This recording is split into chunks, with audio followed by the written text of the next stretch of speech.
Aconteceu agora o que é a maior informação do mercado de consórcio dos últimos anos, e talvez você não tenha visto isso, ou pelo menos não visto com os olhos que deveria. Se você é um apaixonado pelo sistema de consórcio, você deveria estar muito atento a esse vídeo. Vamos lá?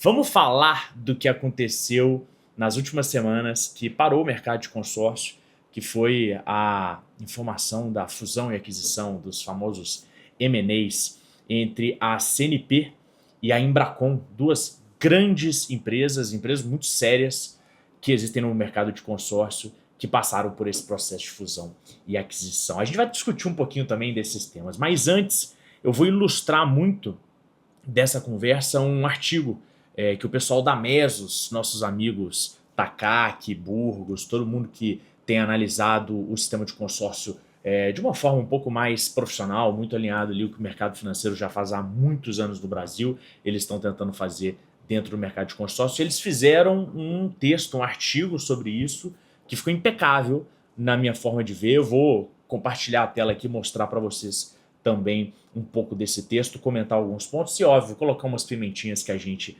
precisa colocar. Tá bom? Vamos lá? Bom, tá na tela, aí a fotinha protocolar, né, dos gestores executivos aqui da Embracon e da CNP. Acho que é importante falar primeiro que tanto as duas empresas são muito relevantes no sistema brasileiro. A Embracon é uma empresa de gestão familiar e que vem fazendo um trabalho nos últimos anos de muito crescimento. CNP também, algumas notícias a gente vai compartilhar aqui, teve alguns desafios nos últimos anos e talvez isso justifique esse momento que eles estão vivendo agora desse casamento, né? A matéria, ela traz aqui primeiro do mercado de consórcio, da expansão, isso a gente tem falado há muito tempo, né? A gente chega agora a 12 milhões de clientes. Na matéria fala 11,21, porque ele pega o relatório do Banco Central ali e dá o corte, mas as informações que a BAC já compartilha já dão conta que a gente passou de 12 milhões. Esse número é recorde, inclusive é recorde atrás de recorde, né? Todos os meses nós temos os valores crescendo, que é muito bom.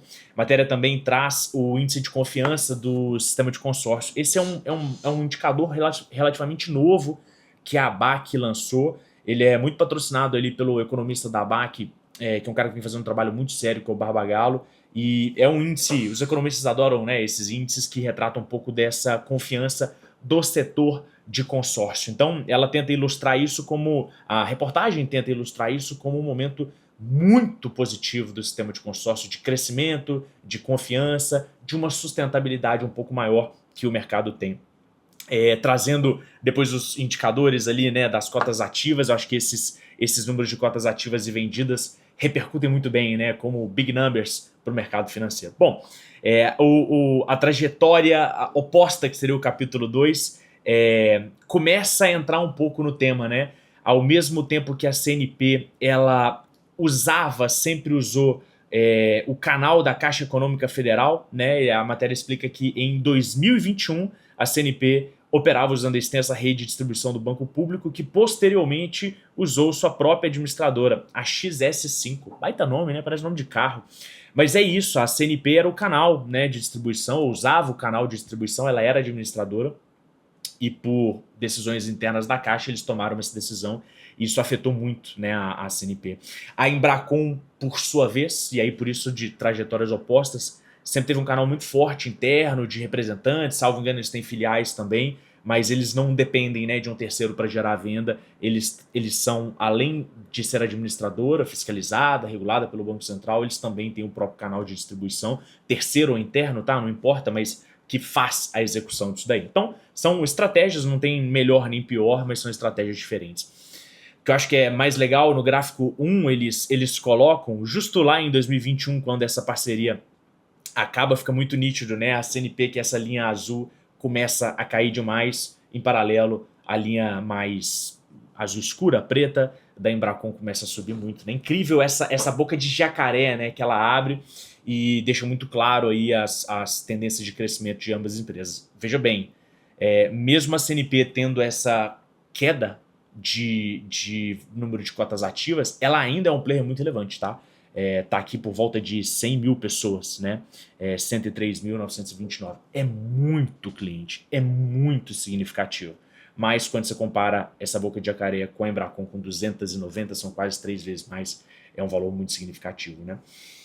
A matéria analisa também a parte financeira, e aqui é muito legal porque eles trazem, né, vários indicadores ali que o mercado financeiro adora adotar. Quem quiser depois ler o artigo no detalhe, eu queria falar sobre um ponto específico aqui, que é o lucro líquido, né? A Embracon ela tem um lucro líquido de 35,2 milhões, aponta o artigo, que seria uma margem de 6,41%, tá?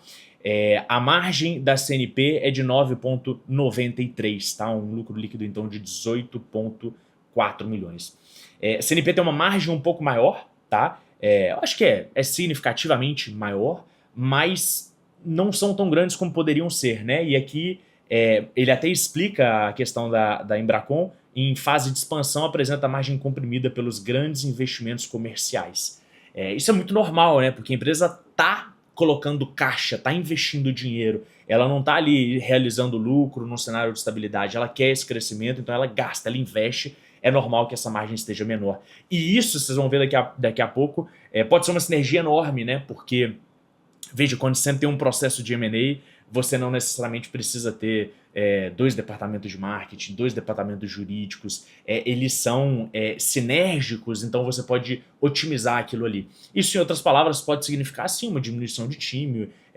Os analistas e consultores preferem sempre otimização, né? Mas numa linguagem direta, sim, você talvez não precisa de ter um time tão, 2 times, 3 times daquilo ali, você vai ter um time mais enxuto, com, obviamente, uma otimização, tecnologia, tudo isso. Isso reflete no balanço da empresa, isso é menos custo para a empresa, menos despesa em algum aspecto da empresa, e vai ser uma margem líquida, eventualmente uma margem líquida também maior, tá? No quarto ponto, eles adorei o nome, né? A lógica do acordo, 2 problemas e uma solução. Ele falava que a CNP enfrentava um dilema clássico no setor de consórcio, tinha capital sólido, né? Então um PL de 319 milhões, expertise em gestão de risco, até porque, né, eles são uma seguradora, eles certamente têm isso na sua concepção, no seu DNA, e um grupo internacional, né? A CNP traz aqui a reportagem que é a 5ª maior seguradora da Europa. Isso é gigantesco, né, gente? Isso certamente faz deles um grupo muito representativo, mas tinha um problema crítico, né? Canais de distribuições eficientes. E eles falam, e tem razão a matéria, para você desenvolver uma rede, gente, são anos. São anos de investimento, de acertos, de erros. É uma dependência muito grande dos representantes autorizados hoje que dominam, né, esse mercado. Se você quiser fazer internamente, também é muito caro. Então, logicamente, você absorver alguém que já tem isso pronto, você acelera, né, o seu processo de desenvolvimento aí em anos, tá? Em 3, 5 anos que você demoraria para fazer isso. Ao mesmo tempo, a reportagem traz, né, a Embracon, que é uma máquina comercial, eles são muito bons, são muito efetivos nisso, certamente, mas eles têm ali, obviamente, um controle familiar ainda, é uma empresa ainda em uma capacidade ou uma velocidade, né, de crescimento, que é o que traz a matéria, ainda querendo ser desenvolvida, né? Então, talvez o melhor desses 2 mundos aqui, de você pegar um canal de distribuição que já está desenvolvido com uma expertise, um know-how, uma marca de um grupo europeu, faria todo sentido, certamente foi isso que eles pensaram no momento ali de assinar os contratos. Então, ela resolveria, né, esses 2 problemas. A reportagem também fala um pouco do ROI, que é um indicador muito importante dentro do mercado financeiro, mas eu queria chamar a atenção principalmente aqui nessa parte. A Embracon ganha capital e credibilidade de um player global, isso aqui certamente é um dos principais ativos dessa transação, e a estrutura do acordo com a Embracon mantendo o controle operacional. Falar um pouco sobre isso, óbvio, a gente não tem detalhes, a gente não viu o contrato, né? Essas informações são muito delicadas, mas até que se espera, a Embracon continua sendo a empresa que vai tocar o dia a dia do consórcio, porque ela é uma empresa especialista em consórcio, ela nasceu nesse meio, é o único produto dela, ela tem um conhecimento sobre o mercado muito grande, mas até onde eu tenho entendido, a CNP morde ali uma parte do cap table, né, do equity, ou seja, ele vira sócio, né, da Embracon, tem que entender quem toma realmente a decisão final, mas é uma mescla que a Embracon operacionaliza, a Embracon tem essa gestão principalmente comercial, mas os donos, obviamente, vão ter uma repartição ali com a CNP e uma preponderância cada vez maior da CNP. Bom, é importante dizer isso porque quem está trabalhando e que estiver vendo esse vídeo certamente vai ver um aspecto de mudança cultural, mudanças de política. Isso pode acontecer porque você tem um sócio novo na mesa e você tem que, obviamente, entender e respeitar o que ele vai trazer para você. Olha que interessante o que eles trazem na tabela 2. Eles já fazem a soma do número de clientes ativos de CNP e Embracon. Eu gostei muito disso, porque eles assumem a nona posição, passando a Demicon, que é uma outra empresa super importante, relevante, que está num processo de crescimento muito grande.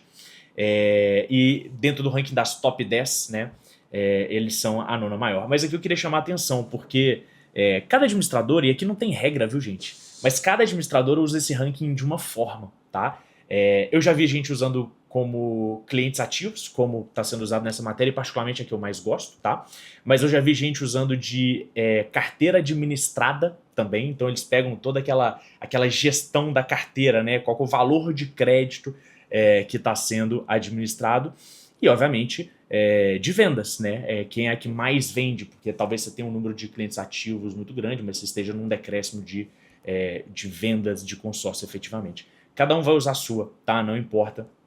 Mas nesse caso aqui, nesse ranking, né, a CNP Embracon está assumindo esse nono colocado. O market share de 3,31%. Então muito próximo ali da Demicon, mas muito próximo do Santander também. Chamar atenção aqui, um parêntese importante, a gente já vem falando disso há muito tempo, né? É incrível que as 8 primeiras colocações são todas de instituições financeiras, né? Eu vou colocar Sicoob e Sicredi como instituição financeira também, né? Elas têm um modelo diferente, que são cooperativas, mas são. E a Honda, que obviamente tem um canal de distribuição, a gente está falando de canal, né? A Honda tem um canal enorme, mas principalmente são cotas de ticket médio um pouco menor, né? Então eles acabam abocanhando desse mercado 2,3 milhões de cotas ativas de um mercado de 12 milhões, nessa época aqui, né, 11 milhões. É muito relevante, né? 20% do mercado está na mão de uma empresa. Eu já trabalhei esses dados na nossa Jabuticaba, nossa newsletter, falando dessa concentração de mercado. Se quiser ler um pouquinho mais sobre isso, fica à vontade. Bom, o texto segue. Eu queria chamar a atenção para a última coisa, que ele faz um cálculo, ele faz uma estimativa que eu achei muito legal de sinergias, né? E sinergia é exatamente isso, é quanto que você diminuiria aquele custo operacional que você não precisa ter duplicado, e uma fusão, ele diminui esse custo e ele já faz essa previsão da margem líquida, né? Então você teria uma margem líquida de 15,20%, obviamente acima, né, da margem dos dois. Isso tem que ser importante, porque senão não faz sentido, né? A margem tem que crescer, senão a transação não faz sentido. Mas ainda muito abaixo dos demais players aqui do mesmo tamanho, né? E a reportagem mesmo fala, né, que os grandes bancos têm a maior margem, o que é muito normal, né? Porque eles conseguem diluir esse custo, eles têm uma escala enorme, mas é surreal você pensar que o Bradesco tem uma margem de 69%. É altíssima isso daí, né? Acho que players importantes aqui, a Demicon está com uma margem extremamente positiva, né? 33 me parece um número muito legal, a própria Honda, a própria Porto Seguro também com 20%, e CNP e Embracon não chega num nível tão grande como eles, mas tem um crescimento muito significativo, né? Então, ele termina o texto falando desse jogo de consolidação, também trato isso na nossa Jabuticaba, mas principalmente falando da fusão dos médios. Veja, essa não é uma compra de um tubarão para uma sardinha, tá? E talvez aqui até a empresa com menos clientes ativos, que é a CNP, está assumindo um papel de protagonismo ali nessa fusão, né? Tá sendo tratado como fusão aqui, não quero entrar se é fusão ou se é aquisição, mas é uma rodada importante ali, principalmente para a CNP, porque ela vai passar a ter uma preponderância cada vez maior nesse mercado, principalmente depois de ter perdido essa distribuição da Caixa, tá? Mas o importante é eles trazerem, a reportagem traz esse fato de que são os médios que estão se unindo, e muito provavelmente isso vai ser cada vez mais necessário e vai existir, porque existe uma competição cada vez mais acirrada nesse mercado, né? há de se lembrar que há poucos anos, há 20 anos talvez, existiam mais de 500 administradoras de consórcio no mercado. Hoje são 123 e esse número tem diminuído de uma forma muito preocupante. Quero falar um pouco sobre isso também, e a reportagem da Mesos traz, né? Provavelmente os intermediários ali, né, as empresas médias, que não são nem pequenas, ali de 5, 10 mil, mas que também não tem mais de 100 mil, eles vão estar num processo muito próximo de namoro, que pode trabalhar que pode terminar num casamento que eles vão fazer na sequência. É bem importante o que está acontecendo no mercado de consórcio. Bom, e para a gente fechar então essa análise, acho que um pouco da minha opinião pessoal, a reportagem é muito boa, recomendo todo mundo a ler os artigos, se você trabalha em administradora, trabalha em representação, se você é cliente, tá? Isso impacta todos nós, se você é do mercado financeiro também está chegando agora nesse mercado.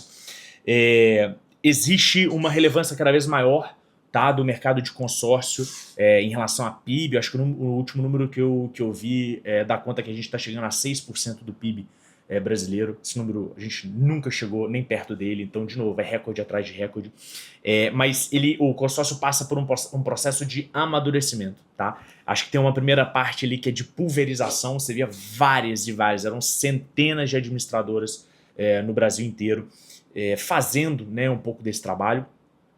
E obviamente você tinha gente um pouco melhor, um pouco pior, até que começa a partir dos anos 2000, né? Então de 90 até 2000 um ano de pulverização, de 2000 a 2010 um ano ali de profissionalização, que era das empresas começando a, poxa, precisamos organizar aqui, porque infelizmente muita gente saiu desse mercado, muita gente deixou prejuízo nesse mercado, não é o objetivo de nenhuma administradora, mas essas coisas sim aconteceram, né? A gente não tem que esconder nada.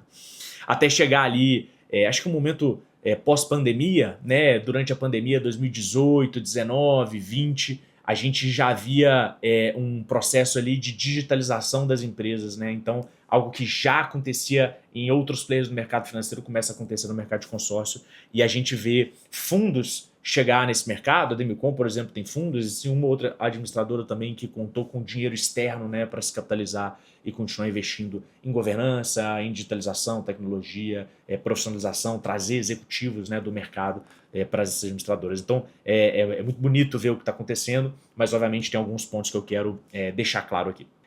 Os anos de 22, 23 e 24, se não me falha a memória, foram anos chaves de regulação, né? Talvez seria uma quarta onda do segmento que a gente vive ainda hoje, que são regulações, se não estou enganado, a 155, 234, 285. São regulações que vieram ano após ano, tentando dar um escopo de mais seriedade, de mais credibilidade para o mercado de consórcio, equiparando ela ao que a gente via no mercado financeiro de forma geral. Isso fez uma diferença muito grande, porque a gente chama isso de custo regulatório, né? A empresa precisa ter um investimento grande, né? O custo de observância também, para você ficar em conformidade com as regras do Banco Central. E não tem o que fazer. A regra é o mesmo lá para o primeiro lugar do ranking, para o último lugar do ranking, você precisa ter o mesmo nível de seriedade, de competência. Só que o primeiro lugar tem muito mais bala na agulha para fazer isso do que o último lugar. Isso acaba criando algumas disparidades ali, porque é difícil você ter determinado software, você ter determinado consultoria que vai te ajudar, ou um profissional que vai fazer. Uma empresa de 5 mil clientes ativos, ela vai ter mais dificuldade que uma empresa de 2 milhões de clientes ativos, né? Mas isso acontece. Acho que esse é o primeiro highlight que eu queria dar aqui, que é o momento da consolidação do sistema de consórcio com essas dificuldades e com potencial de diminuição das administradoras que não conseguirem se adequar a esse mercado. Acho que o segundo highlight aqui são dois negócios diferentes que resolvem problemas complementares, né? Vamos deixar claro aqui o que o texto também traz, quero colocar uma pimenta a mais. O que a CNP ganha com isso, tá? A CNP, financeiramente sólida, ela perde o seu principal canal de distribuição e ela se vê no momento de que preciso rever o meu go-to-market. Vocês viram no gráfico uma redução dos clientes ativos, certamente isso chama a atenção dos gestores, tanto do Brasil como lá da França, onde originalmente, se não estou enganado, a CNP é. E a Embracon resolve isso, porque ela tem canal de distribuição, ela tem operação, ela tem credibilidade, ela tem know-how, ela tem capilaridade. Tá? Ela está praticamente, não sei se é no Brasil inteiro, mas ela está em muitos e muitos lugares. Se eu não estou enganado, é na base de milhares, deve ter mais de 5 mil representantes, parceiros de negócio, não sei como é que eles chamam, vinculados à Embracon. Isso é muito representativo aos olhos de um investidor, de um sócio. O que a Embracon ganha nesse processo? A Embracon tem uma pressão de capital, né? Ela necessita também uma governança um pouco mais robusta. Acho que como qualquer empresa familiar, você deve ter ali dentro, né? Eu não estou lá dentro, mas você deve ter suas discussões, suas discordâncias, isso é muito natural, mas é importante ter, né, uma estrutura. Se o sonho dela, por exemplo, é ter uma injeção de capital via um outro sócio no futuro, via, quem sabe, um IPO, isso já é um processo de profissionalização da empresa, e a Demicon está vivendo isso. Eles estão numa jornada bem avançada, mas o que eles cresceram na última década, né, de seriedade, de profissionalismo, foi muito grande. E a CNP traz, né, essa robustez de capital. Certamente eles devem ter injetado uma grana razoável, uma governança global, né, então uma empresa que está no mundo inteiro, que é confiável, que é reconhecida, isso é impagável, né? Então essa credibilidade e quem sabe até uma integração com produtos financeiros robustos, né? Por que você não pode fazer um cross-sell de vendas dentro da rede da Embracon CNP com os produtos, né, da CNP, que também tem operação no Brasil? Então, eu acho que como leitura estratégica aqui, não é o grande comprando o pequeno, não é o tubarão comprando a sardinha, mas é um deal de complementaridade, tá? Essa questão de capital mais governança com execução mais distribuição, né, 2 para 2 aqui, faz um player muito forte e, obviamente, muito, muito competente para competir. Quem sabe, inclusive, essa experiência, porque obviamente vai ter acertos, vai ter erros nessa transação, mas faça com que eles se sintam mais aptos a comprar outras empresas, né? A ir atrás de tantas empresas médias como pequenas e começar aqui um processo de consolidação um pouco mais sistemático no mercado. E a gente tem um player aí que vai ter daqui a pouco 200, 300, 400, 500 mil cotas ativas, através da aquisição de administradoras de consórcio, ou da carteira das administradoras de consórcio, né? Isso é bem possível. Essa fusão não é um oportunismo, não me pareceu um deal que você faz ali numa... pintou uma oportunidade, não. Ela me pareceu bem intencional, bem estratégica. Nenhum dos dois me parece que precisavam disso para sobreviver. Fizeram porque realmente era o melhor para os dois. Bom, vamos para o último, então, highlight principal, que é como que essa fusão redesenha o jogo de consórcio, né? Quais são as implicações aqui para todo mundo. Tem algumas dimensões, tá? Acho que vou dividir em 3 principais aqui. Primeiro é o impacto sistêmico. Acho que a fusão ela acelera a consolidação, não só dos dois, né, que já está feita, mas de outros players que vão começar a ver isso como uma possibilidade dentro do mercado cada vez mais regulado, com um custo cada vez maior. O CAC explodiu, os bons representantes são poucos, então é um processo que, por mais dolorido que ele seja, mas é normal, tá, gente? Assim, todo mercado financeiro passou por isso, mercado de banco passou por isso, corretora passou por isso, mercado de seguradora, CNP é uma, passou por isso no Brasil. O mercado de consórcio ele só chega depois, tá? Quase como um retardatário, mas chegou e tem um potencial ainda grande pela frente. Certamente vai ter uma pressão nos players médios, né? Pode ser que tenha um namoro aqui grande com eles no futuro, de vamos sentar, vamos conversar. Não sei se exatamente, eu não estou na mesa deles, tá? Para saber se essa é uma estratégia que eles vão seguir, mas certamente isso vai estar no tema de todas as administradoras do mercado. E acho que para fechar essa primeira parte, sinaliza que é um jogo de gente grande, né? É o consórcio saindo da adolescência e entrando ali numa fase mais madura.